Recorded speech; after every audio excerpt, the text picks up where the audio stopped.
cativeiro babilônico, quando o reino de Judá foi tomado pela Babilônia, Jerusalém foi destruída, o templo foi destruído e os judeus foram levados cativos para a Babilônia. Nessa época foi que Ezequiel viveu.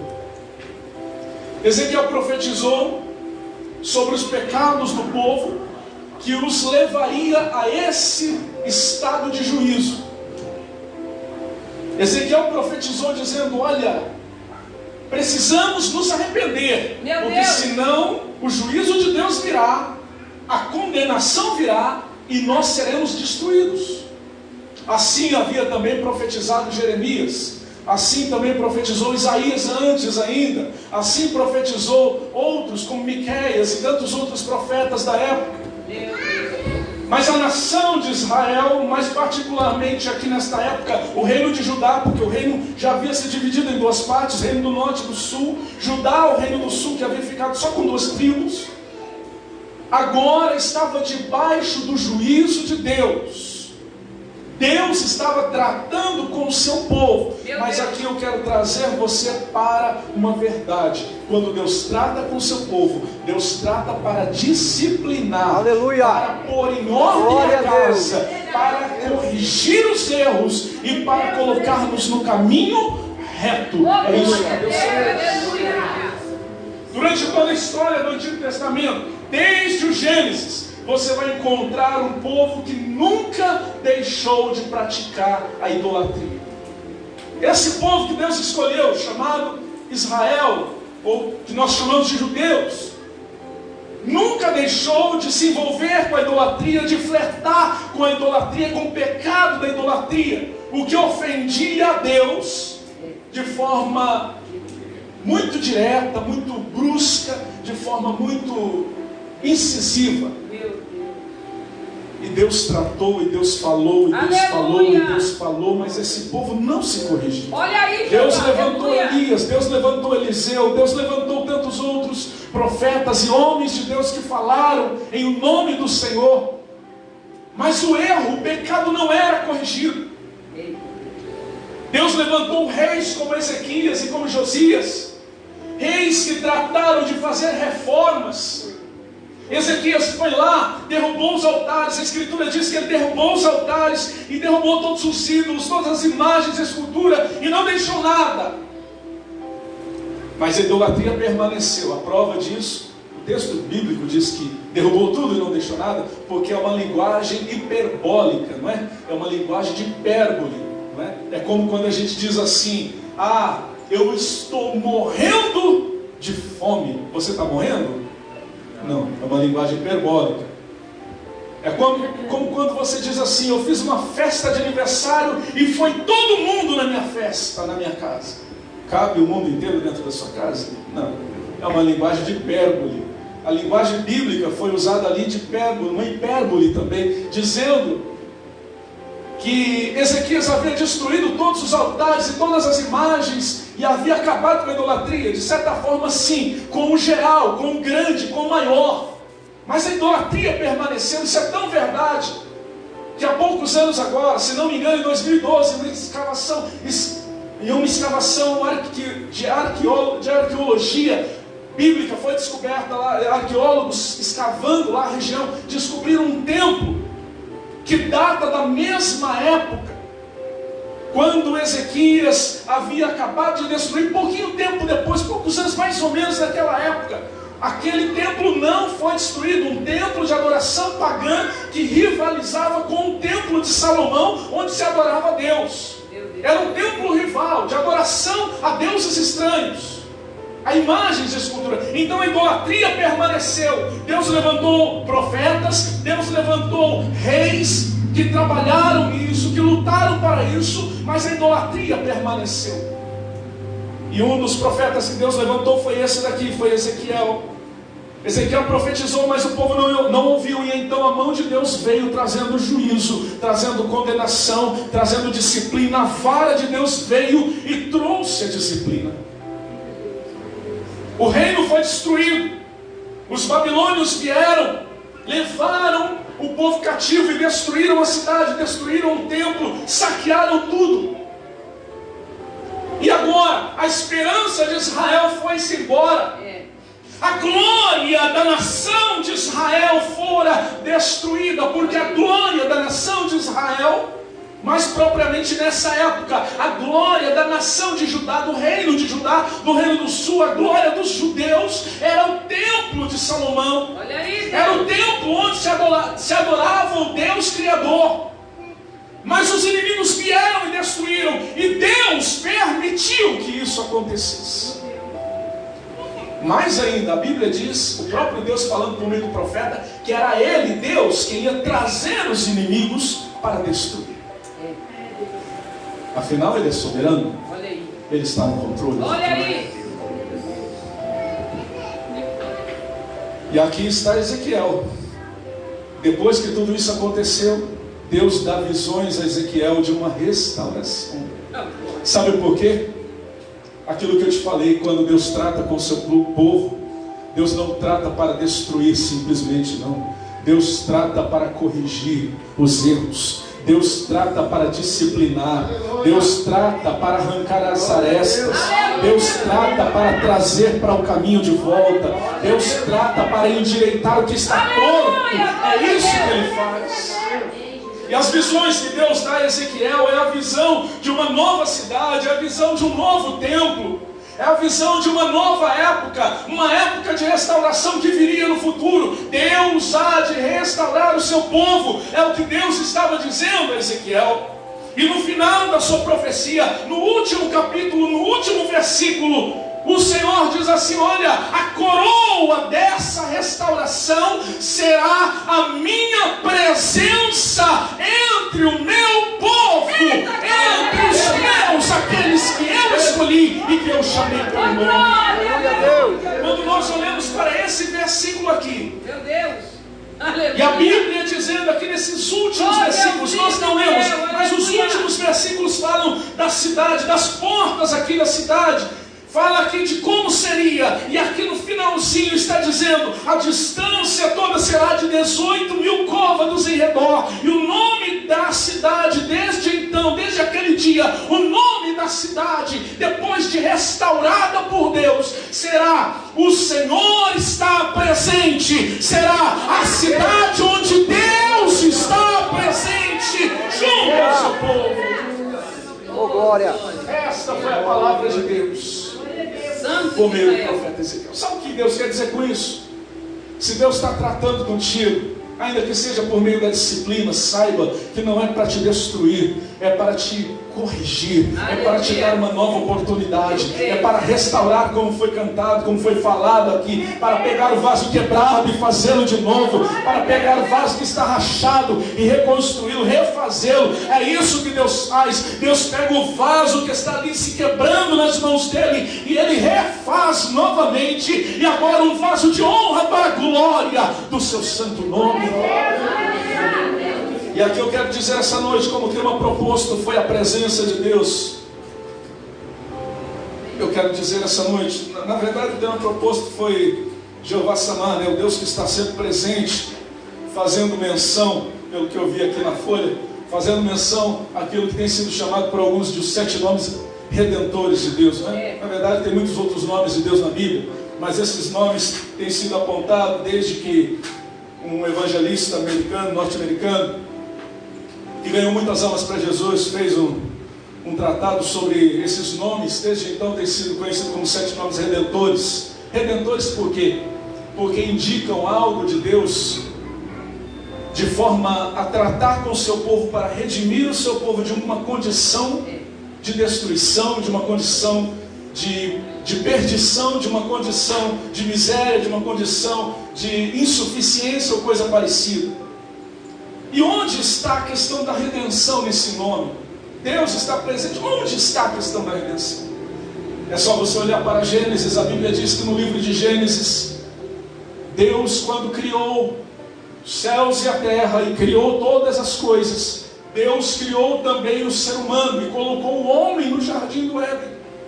Criou uma companheira para o homem, criou a sua mulher, tirou um lar, colocou em Adão, fez Adão ter um grande sono, um sono profundo. tirou de Adão uma costela, e eu estou dizendo isso porque isso é a Bíblia quem diz, e eu creio na Bíblia, ainda que muitos estão se levantando aí para dizer que isso não é literal. A Bíblia diz, e eu creio que a Bíblia diz aquilo que ela diz, que Deus diz aquilo que a Escritura realmente diz. Deus tirou uma costela de Adão e fez então Eva, e disse: olha, agora essa é carne da sua carne, é osso do seu osso, é sua companheira, a sua mulher. Meu Deus. Primeiro casamento, primeira família começando. Olha aí. E qual era o desejo de Deus? A Escritura diz que o desejo de Deus era estar com o homem e com a mulher todos os dias. Todos os dias Deus vinha, no cair da tarde, no finalzinho do dia, Deus vinha e passeava pelo jardim. Deus passeava pelo jardim com o homem e com a mulher. Deus vinha para estar na presença do homem, ou para que o homem estivesse na presença dele todos os dias. O desejo de Deus desde a criação é que nós estivéssemos com Ele e que Ele estivesse conosco, é que nós gozássemos da sua presença e gozássemos da sua presença para todo sempre, em todos os dias da nossa existência. Oh, glória! Aleluia, Jesus, eu creio, Deus. Oh, Espírito Santo, aleluia! O catecismo maior e o catecismo menor de Westminster. Meu Deus! Sei que alguns, talvez a maioria não saibam muito a respeito, não conheçam muito a respeito. É um catecismo, né? uma espécie de livro feito para que se aprenda o fundamento da fé cristã reformada. Foi feito alguns séculos atrás, depois da Reforma Protestante. O catecismo maior de Westminster, tanto o maior como o menor, diz, a primeira pergunta do catecismo de Westminster diz assim: qual o objetivo do ser humano? Qual a finalidade da existência do homem? Para que o homem existe? E aí a resposta é: o homem existe para glorificar a Deus e gozá-lo para sempre. Note bem isso, o homem existe, e essa resposta é com fundamentos bíblicos, e aí se faz um apanhado de muitos textos da Bíblia, desde o Gênesis ao Apocalipse, para se fundamentar esta verdade. Para que o homem existe? O homem existe, o ser humano existe para glorificar a Deus e gozá-lo para sempre, e gozar a sua presença, e viver diante dele para sempre. É para isso que você existe. A razão da sua existência é isso. E talvez o vazio que você tenha na sua alma é porque você não entendeu isso ainda. Meu Deus. Porque enquanto o ser humano não entende, não compreende que ele precisa de Deus, e que a única coisa que vai preencher o vazio da sua alma é a presença de Deus, é viver para a glória de Deus e gozar Deus para sempre. Enquanto o homem não entende isso, enquanto a mulher não compreende isso, o homem e a mulher vivem uma vida de vazio na alma, uma vida de vazio no seu coração, e buscam coisas para preencher este vazio, que nunca encontra satisfação, porque a sua satisfação está na presença de Deus. Por quê? Porque Deus criou você para estar junto com Ele.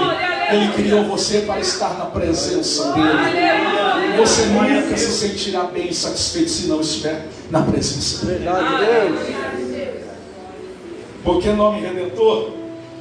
Porque a promessa aqui em Ezequiel é uma promessa de restauração. Aleluia. É uma promessa de redenção. Meu povo está destruído, o povo estava destruído. Eu vou redimi-los. Vou dar a eles uma cidade nova, um templo novo. Mas agora eu estarei constantemente ali. E o nome da cidade será: o Senhor está presente. Essa foi a vontade de Deus desde o início. Desde o início. A Bíblia nos diz que esta foi a vontade de Deus desde o início. Quando Deus tira Israel do Egito, e Deus traz o povo de Israel, liberta Israel do Egito, e eles passam pelo Mar Vermelho, e eles caminham ali pelo deserto. A Bíblia diz que eles ficaram 40 anos caminhando pelo deserto, 40 anos morando no deserto. Uma viagem que era muito curta, mas Deus fez eles ficarem ali, não saírem dali, ficarem viajando pelo deserto, sem passar o deserto. 40 anos. Mas sabe o que é mais lindo de tudo isso? É que a presença de Deus estava ali. Durante o dia, quando o sol estava muito quente, a presença de Deus estava lá, uma grande nuvem para cobri-los e protegê-los do sol. Talvez você diga assim, mas a gente aqui, uma nuvem para nós é coisa normal. Quantas pessoas temos aqui, pastor? Perdão. Todo? Mais ou menos. 45 mais ou menos. Põe aí que a gente está aqui hoje com umas 50, 60 pessoas talvez, não sei.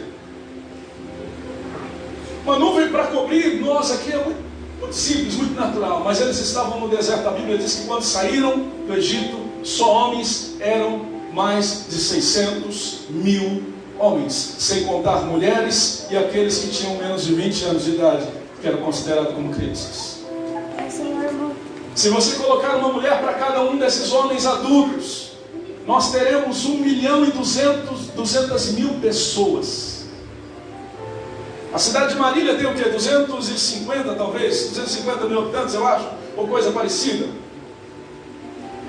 Teríamos que multiplicar a cidade de Marília por 4 ou 5 para alcançar só os homens e as mulheres e as crianças. Vamos contar as crianças, o dobro, uma criança, 2 crianças por casal. Eu acho que naquela época muito mais, né? 3, 4 crianças, não sei. Provavelmente 2 milhões, 3 milhões de pessoas, mais ou menos, com 2 ou 3 filhos, mais ou menos, seria mais ou menos 2 milhões ou 3 milhões de pessoas que passaram o Mar Vermelho e que estavam no deserto. Não era um grupo de 60 pessoas, não. Provavelmente cerca de 2 milhões de pessoas que estavam lá. E Deus providenciava por meio da sua presença uma nuvem gigantesca que os cobria no deserto durante o dia, para que o sol não os castigasse. Quando vinha a noite, porque no deserto a noite é muito fria, o dia é muito quente, mas a noite é muito fria. Quando vinha a noite, uma coluna de fogo, Deus fazia aparecer uma coluna de fogo gigantesca que cobria aquele país todo, porque era um país inteiro no deserto, cerca de 2 milhões de pessoas no deserto, um país inteiro no meio do deserto, e Deus cobria aquela nação toda com aquela coluna de fogo para aquecer a noite deles, e eles não passaram frio. Todos os dias Deus vinha e Deus fazia descer o maná. Quando eles acordavam, quando o primeiro que acordava junto com o galo cantando, levantava de manhã, já estava lá o maná. Deus havia providenciado e o pão havia vindo do céu, havia caído do céu. Sabe por quê? Porque não era só a providência que estava ali, mas era o provedor que estava ali, era o Deus provedor que estava presente. Você não precisa da providência somente, você precisa do provedor. Ele tem que estar presente na sua vida. Aleluia, Deus! Sabe como eles ficavam no deserto? Era muita gente. Então Deus deu a ordem de dividi-los. Algumas tribos ficavam ao norte, algumas tribos ao sul, algumas tribos ao leste, outras ao oeste. Nos 4 cantos. Algumas tribos aqui eram 12 tribos, dividido em 4, eu acho que daria cerca de 3 tribos para cada lado, eu não me lembro bem, mas acho que é isso, 3 tribos em cada lado. Eram divididas as tribos, localizadas, para que também se soubesse onde está tal tribo, onde estão tal pessoas e onde estão tal pessoas. Assim eles eram ordenados para ficarem, para montarem acampamento no deserto. E ali no meio de todos eles, bem no meio, tribos à frente, tribos atrás, tribos à direita e tribos à esquerda, e bem no meio, Deus disse, aqui no meio de todas as tribos, bem no centro, você vai montar, Moisés, o acampamento principal. Você vai erguer o tabernáculo, onde vai habitar a minha presença. A arca da aliança estará aí, e a minha presença se assentará sobre a arca da aliança. meio. O tabernáculo ficava bem no meio de todo o povo reunido, todo em volta, como se fosse um círculo. E o tabernáculo bem no meio daquela multidão. E dentro do tabernáculo, a presença de Deus na arca. Deus estava com o seu povo. Sabe o que isso mostra, irmãos? Isso mostra que a vontade de Deus sempre foi estar com o seu povo. Aleluia. Oh, glória. Aleluia. Saíram do deserto, chegaram à terra prometida, conquistaram a terra se tornou a terra deles. Então o tempo passou, o tempo dos juízes, depois o tempo dos reis. Saul foi rei, depois Davi foi rei, e depois Salomão. Deus deu promessa a Davi de que eles deveriam construir um templo. Davi queria, tinha no seu coração desejo de construir um templo para Deus, para que o Senhor fosse cultuado. E então Deus disse para Davi: você não vai construir, mas o seu filho vai construir. E então Salomão construiu um templo onde o nome do Senhor era glorificado. Assim como tinha o tabernáculo, agora não era mais o tabernáculo, agora era o templo construído. E ali ficava a presença de Deus na arca, lá dentro, no Santo dos Santos. Mais uma vez Deus estava dizendo: olha, eu quero estar no meio do meu povo. Por quê? Porque o templo ficava ali no meio da cidade, onde todos estavam. Irmãos, o que Deus estava tentando dizer ao seu povo era o seguinte: olha, desde o início que eu quero estar com vocês.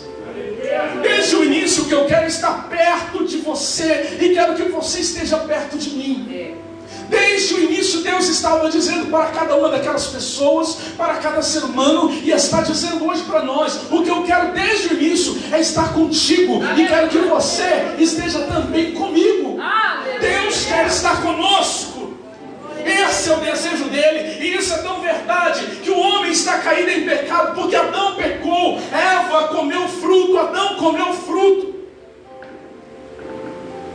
Quando eles comeram fruto em Gênesis, no capítulo de número 3, no versículo, se não me engano, de número 8, a Bíblia diz que eles fugiram, ou tentaram fugir da presença do Senhor.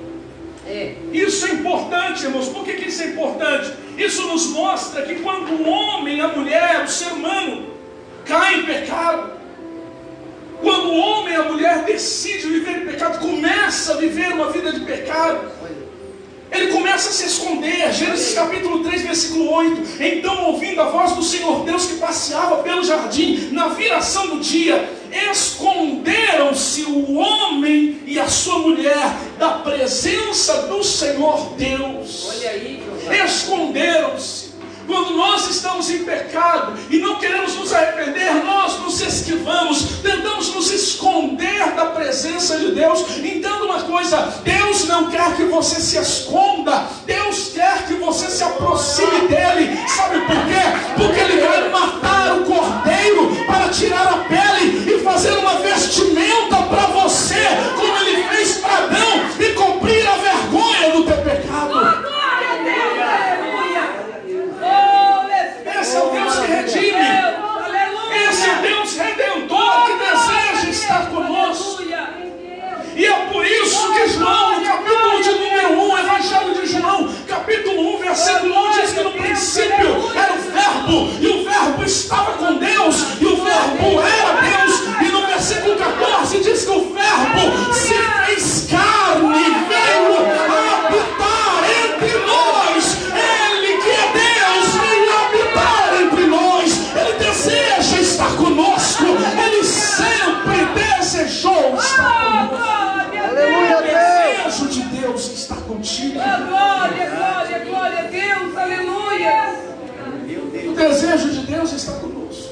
Oh, glória a João Deus. capítulo 1, versículo 14. Jesus, tu és maravilhoso, Deus. O Verbo se fez Oh, carne. glória a Deus, aleluia, Jesus. Ele, Deus, se fez homem e viu. E está escrito lá: e habitou entre nós. O texto grego diz que ele tabernaculou. A palavra lá, tabernaculou, armou sua tenda de carne entre nós, porque ele queria estar conosco. Ele queria estar contigo, comigo. Ele queria andar entre nós. Aleluia. Oh, maravilha, Deus. Glória, aleluia. Se é tão verdade que no capítulo 3 do Evangelho de Marcos, no versículo 14, versículo 13 e 14, a Bíblia diz que Jesus subiu ao monte para orar no início do seu ministério, passou a noite orando, depois de terminar de orar pela manhã, desceu do monte, versículo 14, capítulo 3, versículo 14 de Marcos, diz que ele escolheu 12 discípulos, e está lá 3 razões pelas quais ele escolheu aqueles discípulos. A primeira razão, para que estivessem com ele. Oh, glória a Deus. Está escrito lá, primeira razão, para que estivessem com ele. E depois, para que os enviasse a pregar. E depois, para que tivessem poder de expulsar demônio e curar enfermos. A primeira razão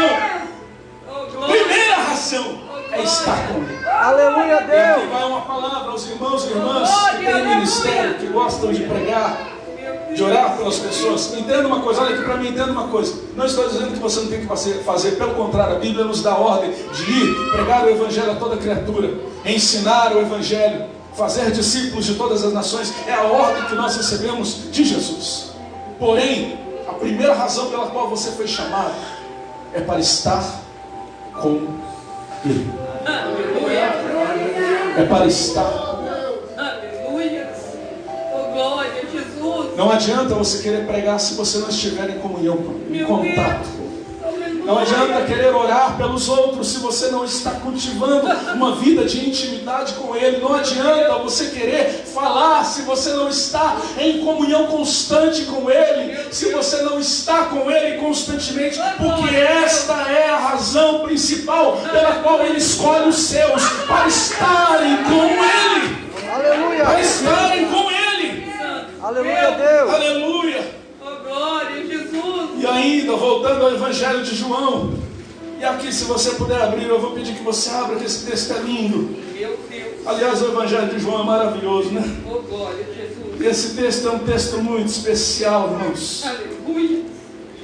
Evangelho de João, só deixa eu me localizar, capítulo 17, versículo 24. Deus, tu és lindo. Glória. Eu te amo, Jesus. Aleluia. Evangelho de João, capítulo 17, versículo de número 24. Oh, glória. Jesus está orando. Aqui foi um pouquinho antes de Jesus morrer. Meu Deus. Já estava no final do seu ministério, já estava às vésperas da sua morte. E então ele começa a orar pelos seus discípulos. Ele começa a interceder. É uma oração que Jesus faz pelos seus discípulos. Olha só o versículo 24. Jesus orando ao Pai, olha o que ele diz: Pai, eu quero que onde eu estiver, estejam também comigo aqueles que me deste, Aleluia. para que vejam a minha glória, glória que me deste, glória que me deste porque me amaste antes da criação do mundo. Olha só, Meu Deus. você compreendeu o que está escrito aí? Jesus orando pelos seus discípulos, olha só o que ele pede ao Pai: Pai, Glória a Deus. eu quero que onde eu estiver, Jesus falando, onde eu estiver, estejam comigo aqueles que o Senhor me deu, para que eles vejam a minha glória. Olha aqui para mim, entenda uma coisa: Jesus quer que você esteja junto dele. A presença dele é uma promessa desde o Gênesis ao Apocalipse. Nós lemos lá em Ezequiel, é uma promessa de restauração, onde a presença dele será constante. Oh, Jesus, maravilhoso. E quando nós chegamos ao Apocalipse, a mesma promessa aparece quando João tem a visão do novo céu e da nova terra, e depois a visão da nova Jerusalém. Meu Deus. Aparece a mesma promessa, a mesma descrição lá de Ezequiel. E lá em Apocalipse ele diz assim: olha, não haverá templo nesta cidade, porque eu, o Senhor, serei o templo desta cidade. A presença dele será constante. Aleluia. Ele quer que nós estejamos junto com ele. Ele quer que você esteja junto dele, que a presença dele seja constante na sua vida. E para que isso? Está aí no versículo 24 que a gente leu. Eu quero que onde eu estiver, eles estejam comigo. Para quê? Para que vejam a minha glória.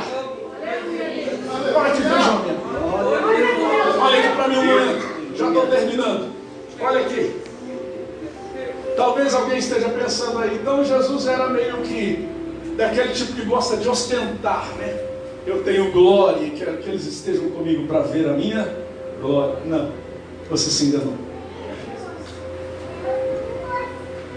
Quando você volta lá no Gênesis e você encontra a história de José do Egito, quem se lembra do José do Egito? Foi odiado pelos seus irmãos o venderam como escravo, ele foi vendido como escravo e foi parar lá no Egito. E lá no Egito, o que aconteceu? Deus deu honra para ele. Primeiro ele começou a trabalhar para o homem lá, o homem pôs ele como chefe de toda a casa, chefe de todos os funcionários, porque ele era um empregado bom demais. Deus estava com ele, abençoava tudo que ele fazia. A mulher do homem quis ter um caso com ele, mas José era um homem de Deus. Ele falou, não, eu vou fugir, porque o pecado a gente não enfrenta, o pecado a gente foge. Satanás você resiste, a carne você foge. A Bíblia diz isso, fugir das paixões da carne. José sai correndo, deixa até a roupa dele lá, a capa dele ele larga lá, mas ele sai correndo e ele não cai em pecado com aquela mulher. A mulher vai para o marido e fala, olha, ele tentou abusar de mim. Então eles mandam prender José. José vai para a prisão mais uma vez. Fica na prisão, mas Deus dá honra a ele lá na prisão. E lá na prisão ele se torna o principal. Ele se torna o chefe de toda a prisão. O líder lá. Ele só era preso, mas ele era o líder de tudo lá. Não porque os presos tinham medo dele, não. Mas porque os guardas deram a ele a liderança. A guarda daquele império deu a ele a liderança ali, porque ele era um homem bom demais. Até que Deus tira ele do calabouço, Deus tira ele da prisão e Deus coloca ele no trono. E ele se torna governador de todo o Egito. Uma fome, uma grande fome de 7 anos. Imagina você, 7 anos de fome veio sobre toda a terra. Mas Deus deu a ele sabedoria para guardar o suficiente para que a nação do Egito não sofresse, mas tivessem para eles e tivessem para vender para as outras nações. Sabe o que aconteceu? O pai dele, que achava que ele tinha morrido, porque os irmãos mentiram que ele tinha morrido, o pai dele falou para os irmãos dele, olha, eu ouvi falar que lá no Egito está tendo comida. Vocês, meus filhos que estão mais fortes, eu estou velhinho, vocês vão lá, compra comida para a gente, porque senão a gente vai passar fome. Os irmãos de José foram até o Egito. Nisso já haviam se passado muitos e muitos e muitos anos. José já estava muito diferente. Sem contar que a caracterização, como é que fala? Maquiagem e tudo mais que eles usavam. O homem também usava lá no Egito maquiagem. E toda a caracterização que eles usavam deixava muito diferente. Os irmãos dele chegaram, não reconheceram. Ele reconheceu os irmãos, mas os irmãos não o reconheceram. Então ele mandou comida, mas ele segurou um dos irmãos para garantir que eles voltassem. E uma das falas de José foi a seguinte: olha, vocês vão trazer o pai de vocês aqui, porque eu quero ver o pai de vocês. Quando ele se revela aos seus irmãos, ele diz assim: olha, sou eu, vocês não precisam ter medo. Eu não vou, esqueci a palavra, me vingar. Não vou me vingar de vocês. Vocês são meus irmãos. Não vou me vingar de vocês. Eu estou aqui não foi porque vocês me venderam. Vocês me venderam como escravo. Mas não foi porque vocês me venderam, é porque Deus estava no controle de tudo. Aleluia, Deus. E Deus foi quem me trouxe aqui. Deus usou o pecado de vocês. Olha só isso. Deus usou o pecado de vocês, de me venderem como escravo, de me jogarem dentro de uma cisterna, depois me venderam como escravo e mentiram ainda para o nosso pai. Deus usou o pecado de vocês para me colocar aqui nesse trono, para que nossa família não morresse de fome. Agora tragam o nosso pai, tragam o nosso pai, para que veja a minha glória. Está escrito desse jeito, do mesmo jeito que Jesus falou aqui, para que ele veja a minha glória. O que José José queria? Que o pai dele visse a glória dele? Somente? Não. Para que ele veja a minha glória e para que ele tome parte na minha glória, para que ele experimente a bênção que eu tenho na minha vida, que está sobre a minha vida. Quando Jesus ora ao Pai, ele diz: Pai, eu quero que onde eu estiver, eles estejam comigo. Aqueles que o Senhor me deu, para que eles vejam a minha glória. Jesus está dizendo assim: eu quero que esses que o Senhor me deu, o João, a Maria, o Francisco, a Bernadette, a Claudete, a Maria, o Antônio, a Zefa, eu quero que eles estejam comigo, para que eles tomem parte na minha glória, para que eles compartilhem da bênção que eu tenho para eles. Jesus estava dizendo que Ele quer que você seja abençoado com a glória dEle, mas você tem que estar com Ele. Esse é o Deus Redentor, essa é a presença redentora de Deus. Aleluia. E agora, só para a gente fechar, nós vamos para o Apocalipse e nós vamos encerrar aqui. Apocalipse, capítulo de número 21 e versículo de número 3. Quando João tem a visão do novo céu e da nova terra. Vamos começar no versículo 1, capítulo 21 de Apocalipse, versículo 1. Então vi um novo céu e uma nova terra, pois já o primeiro céu e a primeira terra passaram e o mar já não existe. Vi também a cidade santa e a nova Jerusalém, que de Deus descia do céu, ataviada, como uma noiva para o seu noivo. Olha o versículo 3. E ouvi uma grande voz vinda do trono. Olha só, ouvi uma grande voz que vinha de onde?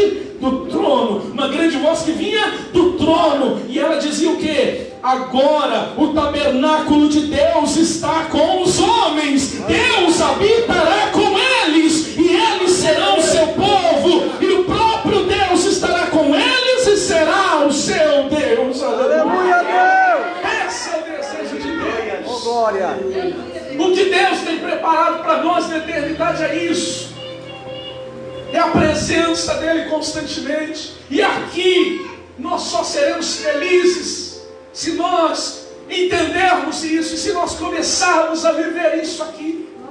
John Owen, um puritano do passado, que viveu alguns séculos atrás, um homem de Deus, um pregador do Evangelho, homem fiel à Escritura, um santo homem de Deus. John Owen disse assim: olha, quem não conseguir contemplar a glória de Cristo aqui hoje, pela fé, nunca contemplará essa glória na eternidade. Quem não experimentar a presença de Deus aqui, pela fé, nunca experimentará a presença de Deus lá na eternidade. Se você quer um dia gozar dessa presença lá, então experimente esta presença aqui hoje. Dobre o seu coração diante dEle, clame por Ele, chore aos pés dEle, grite por Ele e diga: Senhor, assim como a corça anseia pelas águas, a minha alma tem sede de Ti.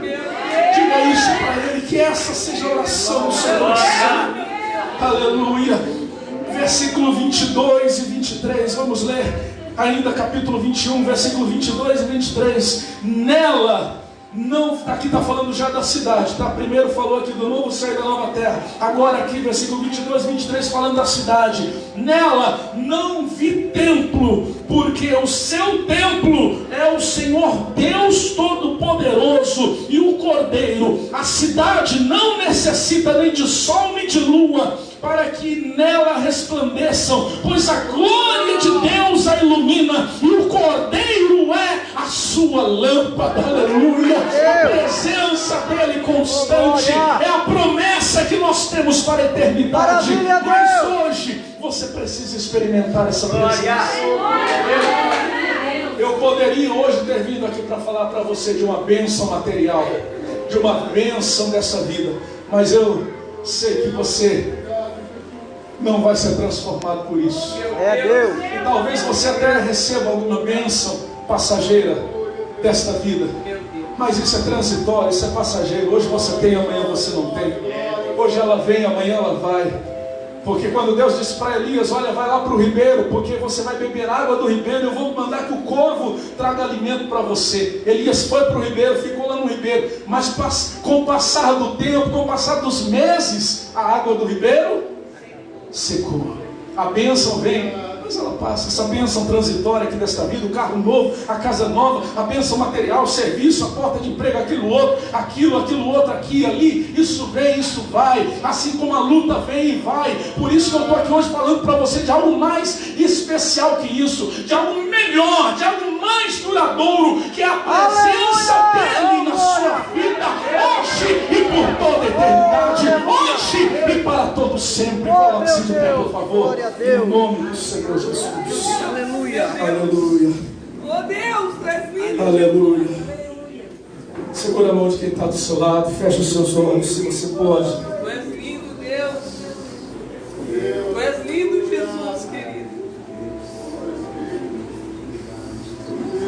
Aleluia.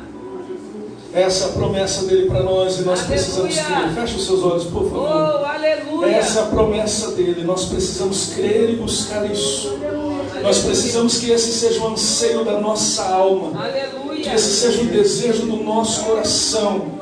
Assim como o salmista dizia: Senhor, como a corça deseja águas, assim a minha alma anseia por ti, a minha alma deseja a tua presença. Que essa seja a tua oração nesta noite, que esse seja o clamor da tua alma nesta noite, que essa seja a busca constante do seu ser, porque a promessa de Deus é esta, que lá, quando nós estivermos no novo céu e na nova terra, o tabernáculo de Deus estará com os homens, e Deus habitará entre os homens, e Deus habitará conosco, e nós seremos o seu povo, e Ele próprio será o nosso Deus.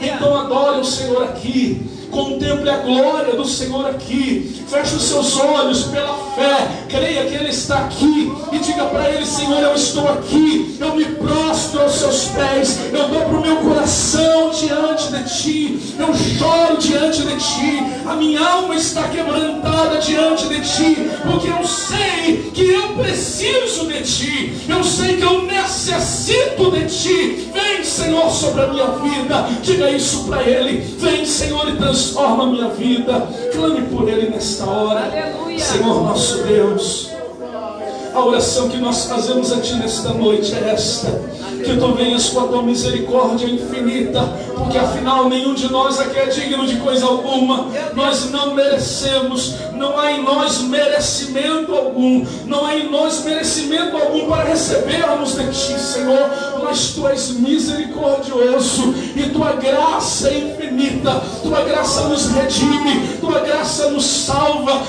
Tua graça nos transforma, Tua graça nos tira da lama do pecado, nos faz uma nova criatura. Tua graça, Senhor, nos leva a um caminho de vida e santidade, a um caminho que glorifica o Teu nome, onde podemos gozar-Te para sempre.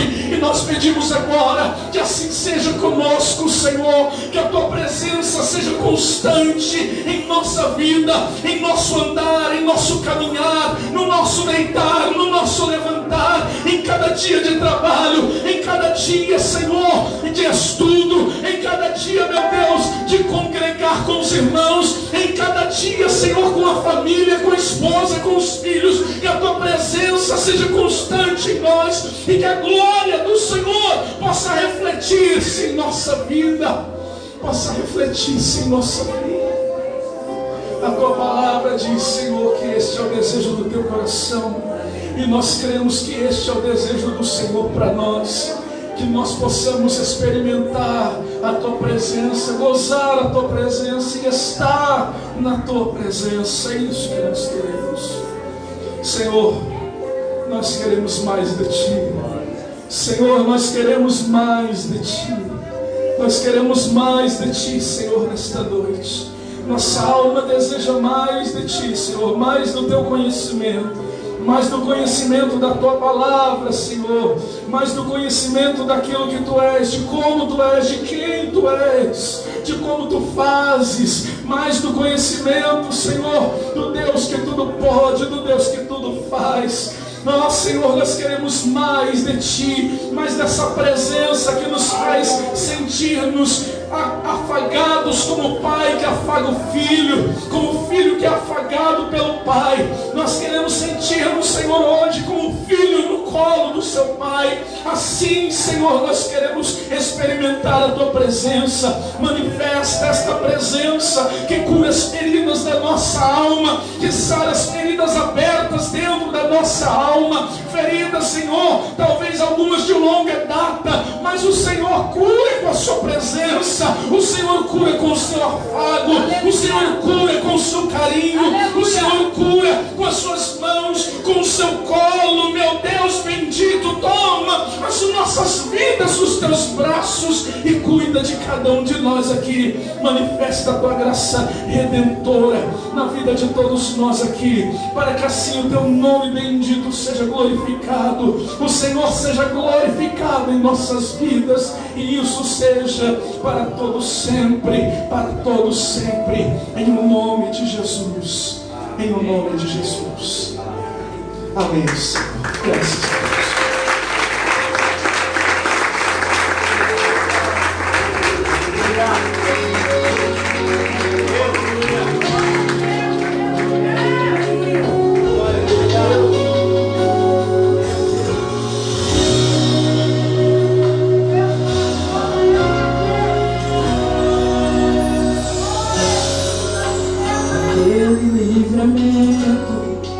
Eu sei foi Tua mão, aquela porta fechada. Eu sei foi o Teu não, aquela noite que eu passei chorando, e de manhã eu acordei cantando. Tudo isso eu sei que estás contando.